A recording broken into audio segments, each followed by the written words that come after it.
Morning,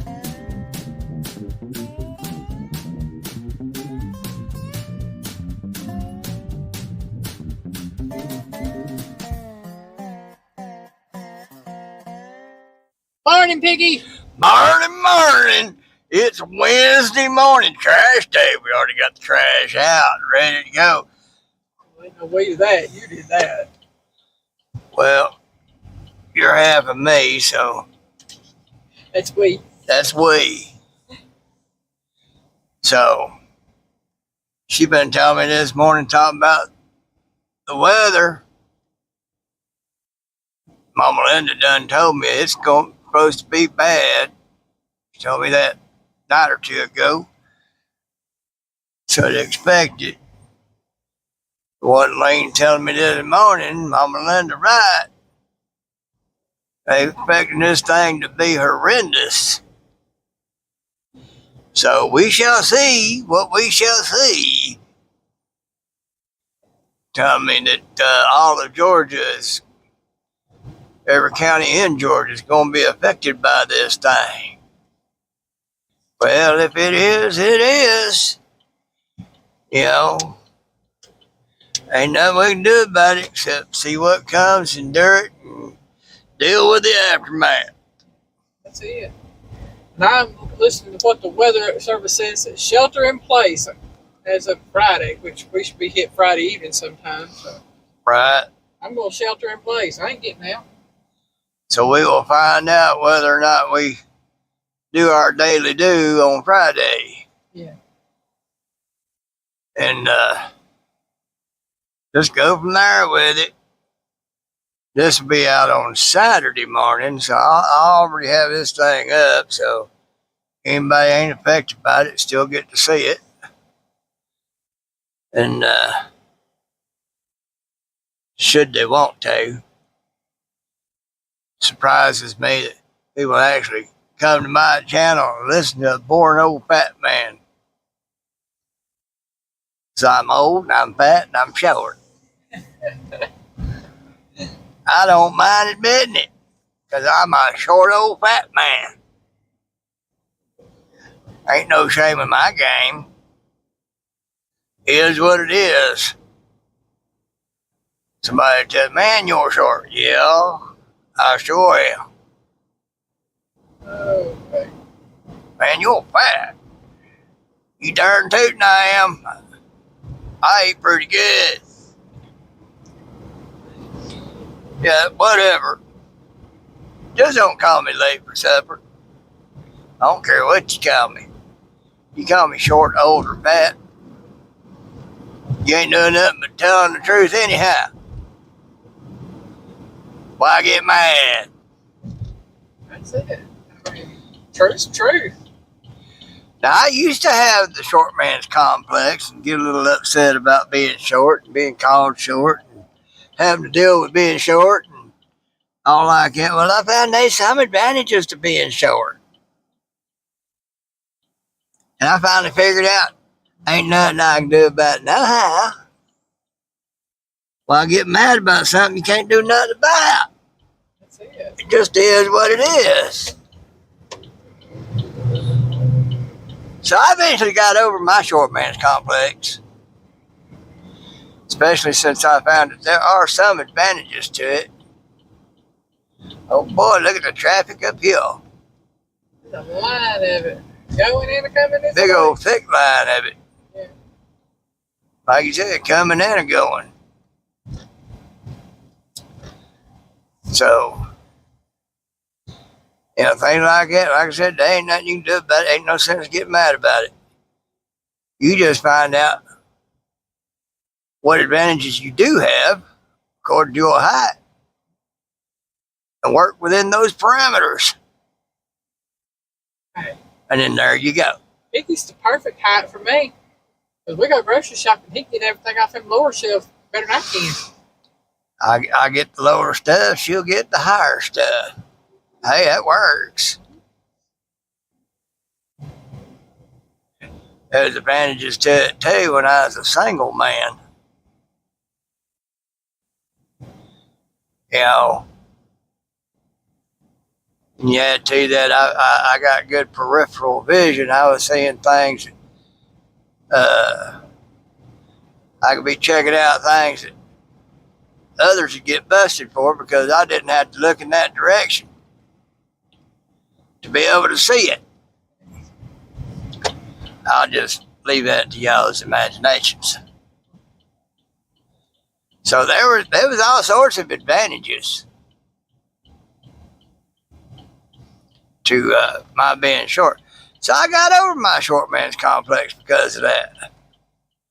I don't know what that man been doing his bumper, but boy, I tell you what, it's danged up right there across underneath that license plate.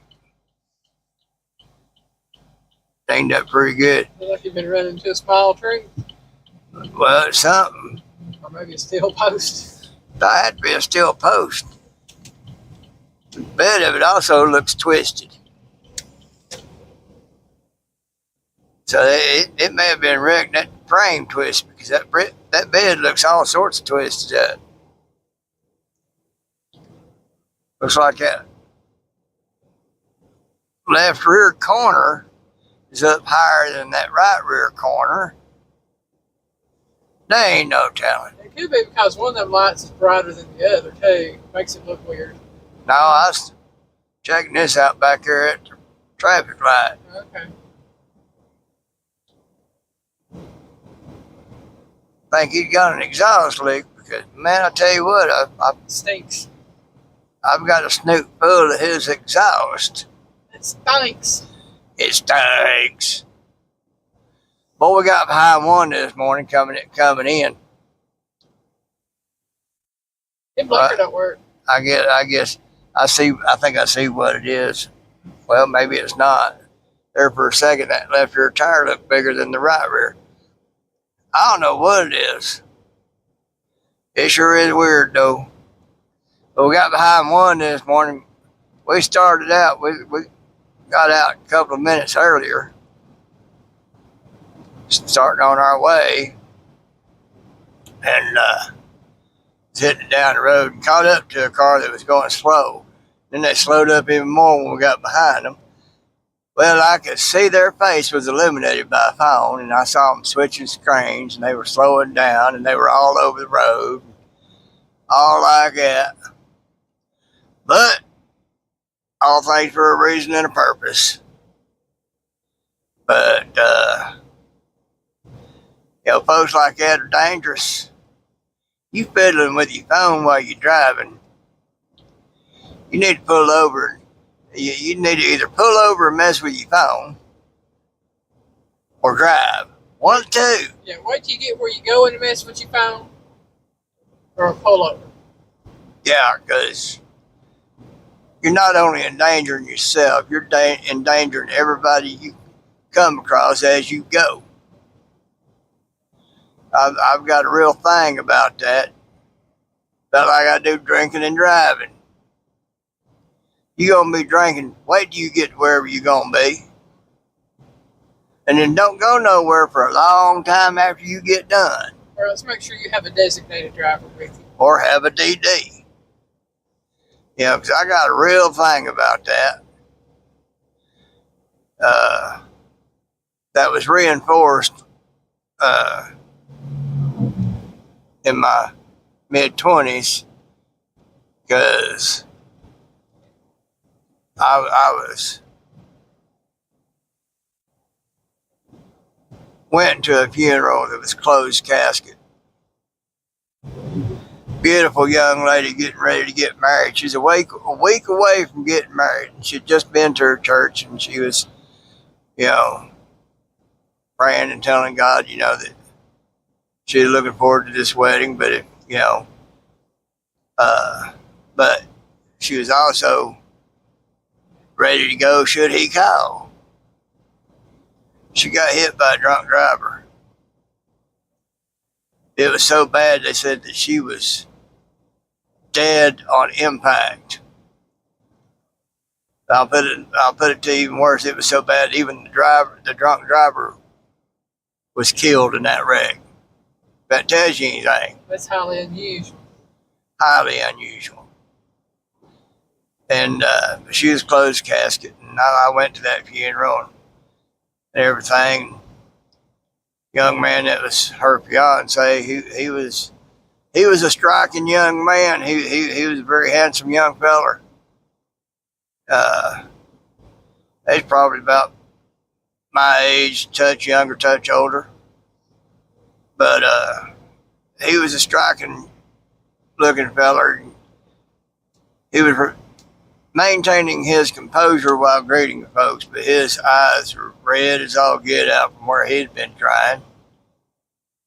And, because he just lost the love of his life a week away from getting to call her his wife.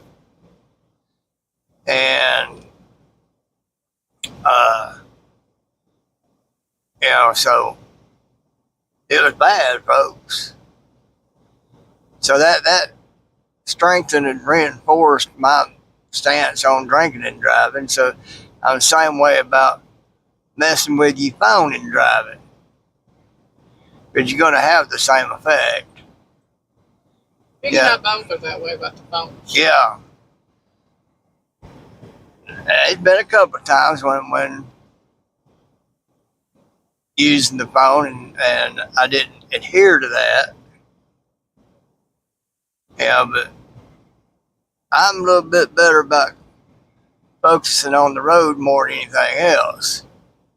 That's why it works for both of us together. If I'm in the passenger seat, I deal with the phone or anything like that. And if you're driving, I deal with the phone. Yeah, if we even have to, because most of the time our phones sit. Right. Well, we ain't that busy in life. Yeah. But I'm just going to tell you, you ain't that busy in life. I don't care how busy you are, to be messing with your phone and driving at the same time. Most people don't have it within them to be able to do it. The phone I had at the time that I messed with some was doing some texting. It was an LG Envy. It was a sideways flip. So I was able to hold it above the steering wheel and in both hands while I was going down the road. I ain't going to say how fast I was going because it was, let's just say it was pretty fast. Faster than most could handle. And everything. But I was able to do that and keep my eyes on the road at the same time, so as not to be a problem in that way. But, with the phones are today, I wouldn't be able to do that. Plus, with the nerve damage added to it, I wouldn't be able to do it that way. You know your limitations, so I wouldn't be able to do it now anyway. But I had that envy, and I could do that. But even though I could, I shouldn't have. Because you never know what may happen. Well, most people, they'll get off my A before I inflate you or something. I couldn't make it all out. Yeah. And, but most people can't do both, especially with the way the phones are today. You just can't do it. And, so you're going to put more of your focus on that phone than you are the road. And you're going to slow down, be all over the road, doing all sorts of stuff and everything. And that's why in a lot of lives, somebody be in the chat and said, well, I'm on the road, I'm doing this, so I won't be chatting much. Well, why'd you put that much in? I love you. I don't want to see you getting hurt. Get off that thing or pull off the side of the road and do that and then get back on your way. Because it's dangerous. It's as dangerous as drinking and driving. You get to floating across the road all over the place. You're going to come across somebody. You're going to be coming around the curve, going slow and swerving all over the road, and there's going to be somebody else going way too fast, and there you are in a wreck. You might be dead. I think texting and driving is actually worse than drinking and driving in regards that you have more kids doing it. Uh, Well, whether it's drinking and driving, texting, yeah. being under the influence of some substance, is bad either way you slice it. It don't matter what it is. Now,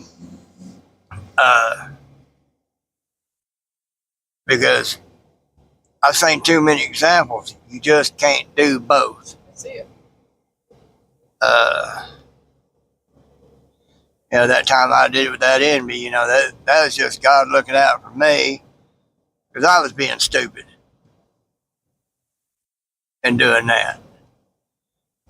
Even though I was better skilled to do so, and everything, that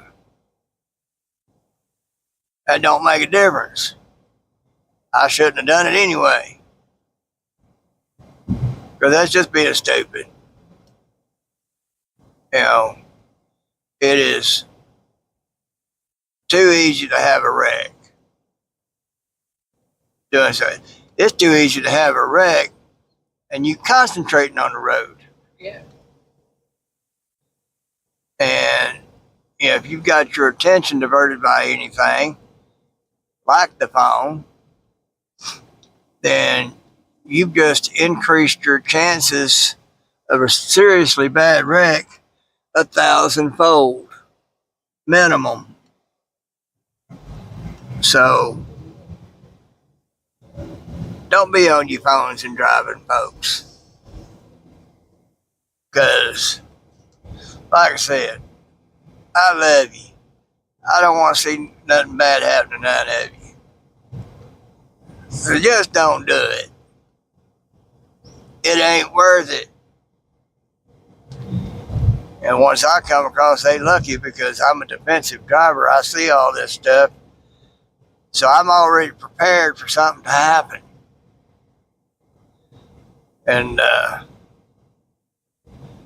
they ain't.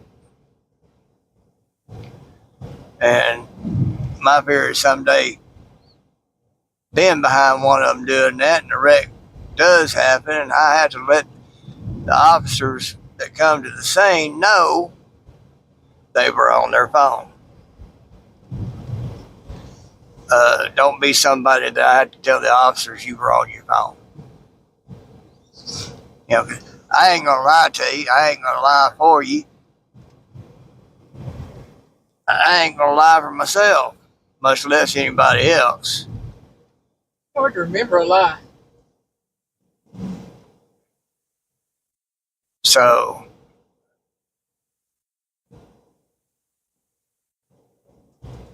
I did help a crotch rocket rider out a little bit because he wrecked. But because he was on his phone, him and his girlfriend was on his motorcycle and they was coming around the S curve a bit too fast. But they might have made it if not for that streak of oil that builds up down the middle of the lane you're going down. Well, I'd seen him as he come around and I saw it coming. But he was in the center of the lane, his part of the lane, where that little bit of oil builds up. And I think that's what got him. So, the officer showed up and I told him, I said, I saw him get towards the center of that lane where that oil gets to. It was just a little too slick and it slid right out from underneath him. Which is pretty much what did happen. Now, if you were just being stupid,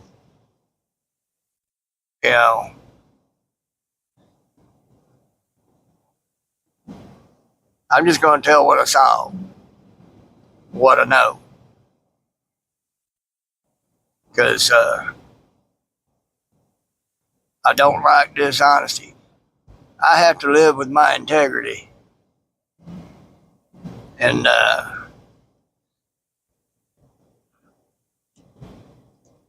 lying about something just don't do any good for your integrity. Somebody else might not know it or ever figure it out, but you'll know it. And it'll play on you. Piggy loves you.